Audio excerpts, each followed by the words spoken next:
Elizabeth Aoga na Jacqueline Njagi aria mararutaga wira nyumba-inĩ ya kũiga mĩĩrĩ ya thibitarĩ wa Mbagathi na mũruna wao Elizabeth Owino wa kũiga rekondi thibitarĩ-inĩ ũcio nĩ makinyĩtio igoti-inĩ rĩa Milimani mbere ya mũcirithania Benmark Okubi magĩkuruhanio na ũici wa waara mocarĩ-inĩ ya thibitarĩ ũcio, kũheana ndũmĩrĩri cia maheni na gwĩtia ihaki kuma kũrĩ bamĩrĩ ya mũrwaru nĩwe James Mbugua ũrĩa ũrĩkĩtie gũkua.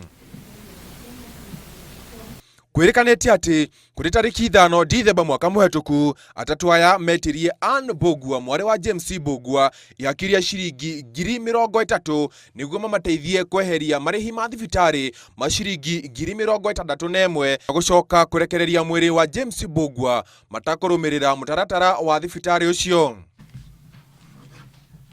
Atatu acio nĩ mareganĩte na thitango ciao na nĩ marekĩririo na mbere ya ciringi 100,000 mbeca baribari o mũndũ. Cira ũyũ ũgĩtanywo gũthikĩrĩrio rĩngĩ igoti-inĩ tarĩki 26 mweri ũyũ.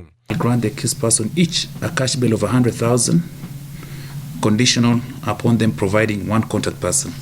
Handũ-inĩ ha Inooro TV, njĩtagwo Mwangi wa Cira.